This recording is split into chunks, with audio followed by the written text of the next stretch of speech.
किसान की बेटी। एक बहुत गरीब किसान था।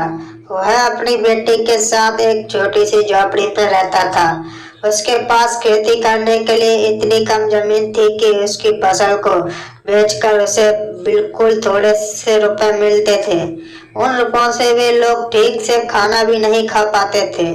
वह राजा के पास अपनी समस्या लेकर आया। राजा दयालु थे। उन्होंने किसान को अपनी जमीन में से कुछ जमीन दे दी खेती करने के लिए, और उन्होंने कहा, यह जमीन तो हमारी ही रहेगी, लेकिन उस पर उगने वाली फसल तुम्हारी होगी।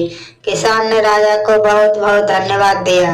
एक दिन वह खेत की जुताई कर रहा था, तभी उसका हल किसी कटोरी चीज से टकराया। उसने वहां खोद कर देखा तो उसे सोने की एक ओखली मिली। किसान ईमानदार था। उसने अपनी बेटी से कहा, हमें यह ओखली राजा के खेत से मिली है। जिसकी जमीन है उसी की यह ओखली भी है, इसलिए हमको इसे राजा को लौटा देना चाहिए। किसान की बेटी बोली, नहीं पिताजी, आप ऐसा मत कीजिए। आपको सिर्फ ओखली मिली है। यदि राजा ने आपसे इसकी सोने की मूसली भी मांगी तो आप क्या करेंगे? आप इस ओखली को अपने ही पास रखिए। लेकिन किसान को यह बात ठीक नहीं लगी। वह बोला, जो चीज हमें मिली ही नहीं वह मांगने का राजा को कोई अधिकार नहीं है।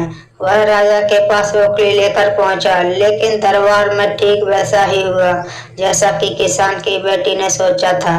राजा ने सोचा कि किसान ने लालचवश मूसली अपने पास रख ली है।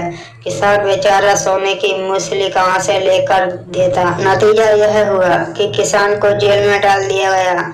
जेल में ना तो उसे ढंग से खाना मिलता था और ना पानी। किसान को ऐसी गलती की सजा दी गई जो उसने की ही नहीं थी। वह खाए पिए बिना निढाल हो गया। लेटे लेटे वह रोता रहता था और कहता था कि बेटी की बात मानी होती तो काश मैं। एक दिन राजा ने उसे ऐसा कहते हुए सुन लिया।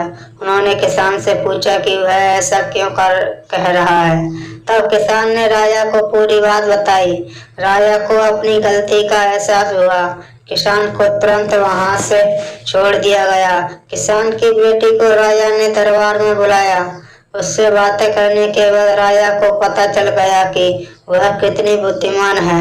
किसान की बेटी को राज्य के खजाने का मंत्री बना दिया गया। उन्हें रहने के लिए घर और सभी सुख सुविधाएं दी गईं।